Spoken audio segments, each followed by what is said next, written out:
Photo की किताब थी। हिंदी में ओके, आप हिंदी में बोलेंगे चलेगा? चलेगा? आपकी हिंदी समझते हो? ठीक है, तो नहीं करना चाहते? ठीक है। मैं छोटा सा लड़का था, 6-7 साल का। दादी ने मुझे, इंदिरा जी ने मुझे एक किताब दी। હું નાનકડો હતો 6-7 વર્ષનો, મારા દાદી ઇન્દિરામાં એમણે મને એક ચોપડી આપી એમ। मुझे सबसे अच्छी लगती थी અને મને સૌથી વધારે ગમતી હતી એ ચોપડી, એ વાર્તા। उसमें फोटो की किताब थी। हिंदी में ओके, आप हिंदी में बोलेंगे चलेगा? चलेगा? आपकी हिंदी समझते हो? ठीक है, तो नहीं करना चाहते? ठीक है। तो उन्होंने मुझे एक किताब दी, इतनी बड़ी थी, फोटो की किताब थी। 6 साल का बच्चा था, मुझे आदिवासियों के बारे में इतना मालूम नहीं था।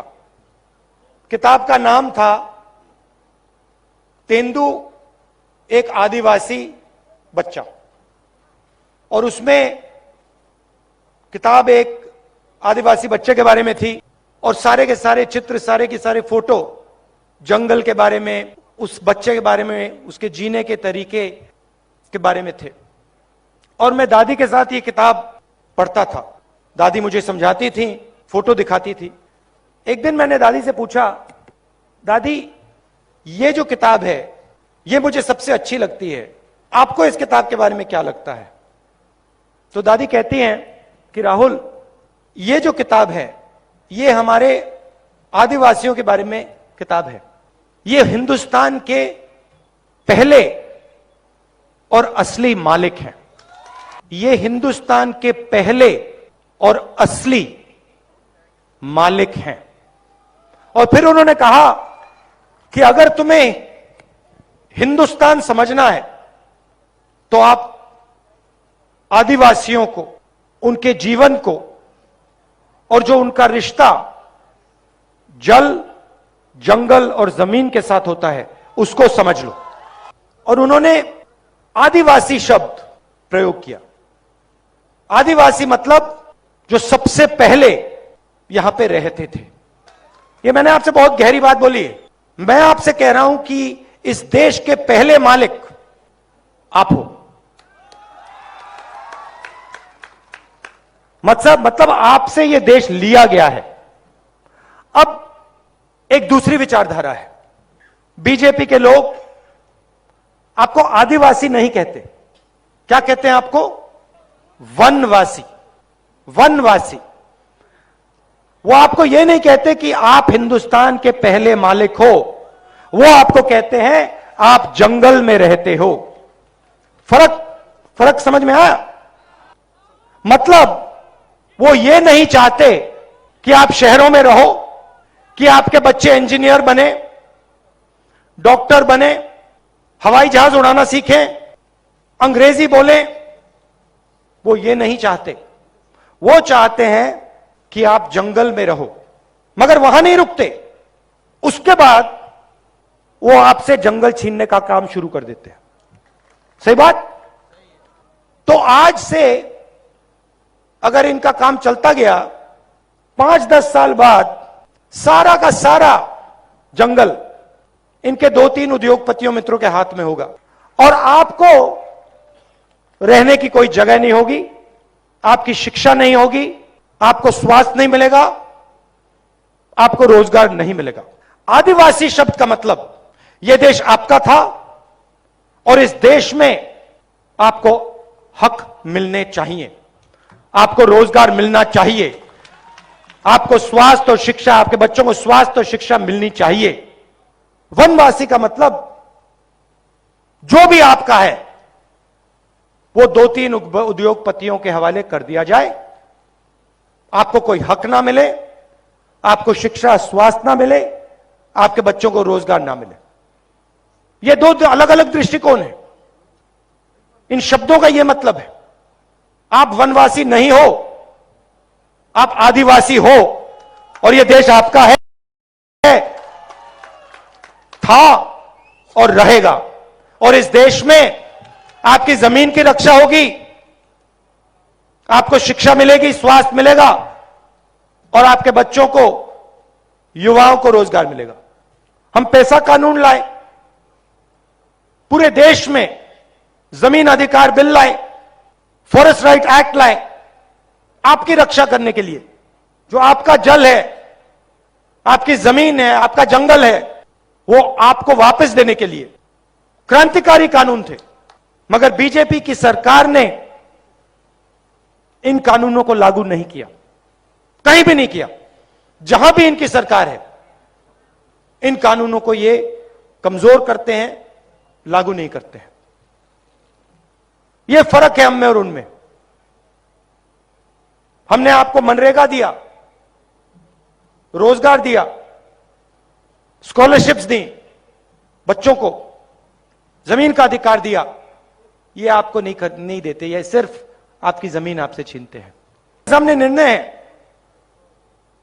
एक तरफ कांग्रेस है आदिवासी,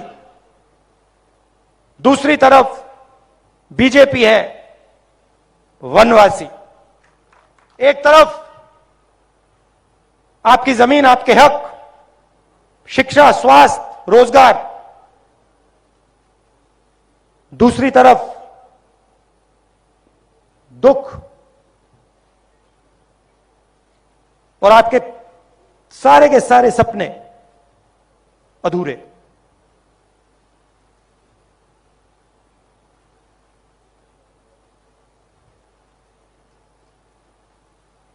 हम चाहते हैं कि जो आपकी हिस्ट्री है, इतिहास है, जीने का तरीका है, उन सब की रक्षा हो। आजकल दुनिया में लोग एनवायरनमेंट की बात करते हैं, बड़े बड़े कॉन्फ्रेंस होते हैं, पूरी दुनिया के नेता मिलते हैं, एनवायरनमेंट की बात होती है। एनवायरनमेंट के बारे में हमारे आदिवासी भाइयों को इन सब नेताओं से ज्यादा मालूम है। जंगल के बारे में, जमीन के बारे में, जल के बारे में आप सबको सिखा सकते हो। और हमारा काम, सरकारों का काम, नेताओं का काम, आपकी आवाज सुनने का काम है। जैसे हम भारत जोड़ो यात्रा में कर रहे हैं, हवाई जहाज में नहीं, हेलीकॉप्टर में नहीं, सड़कों पे चलकर, पैर पे छाले लगवाकर आपकी बात सुनने का हमारा काम है। आप सब यहां दूर दूर से आए, इतनी गर्मी में आए, मैं दिल से आपका धन्यवाद करना चाहता हूं। आप इतनी मोहब्बत देते हो, इतना प्यार देते हो, इसके लिए बहुत बहुत धन्यवाद। नमस्कार, जय हिंद।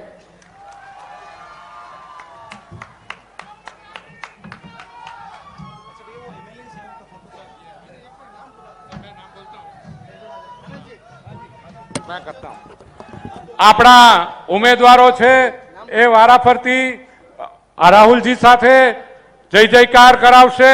શરૂ કરીએ આનંદ ચૌધરી થી, માંડવીના આપણા ઉમેદવાર જાનેભાઈ આનંદ, ઓકે। તે બાજુથી મુન્ના रंजीत पांचाल सर, जलालपुर के कैंडिडेट है हमारे, जलालपुर के। उसके बाद मुकेश पटेल डांग के कैंडिडेट है हमारे, डांग के। उसके बाद दीपक बारोट, ये हमारे नवसारी के कैंडिडेट है।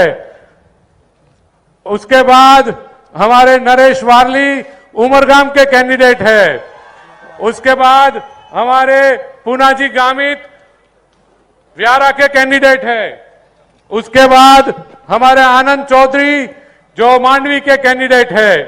उसके बाद हमारे सुनील गामित जो उच्छल नीजर के कैंडिडेट है। उसके बाद वसंत भाई पटेल हमारे कपराड़ा के कैंडिडेट है। उसके बाद हेमांगी बेन गरासिया इस कॉन्स्टिट्यूएंसी सर जहां आप खड़े हैं उस महुआ के कैंडिडेट है। उसके बाद आपका चाहिदा आनंद पटेल। उसके बाद भाई मुझे दिखता नहीं है यार, हमने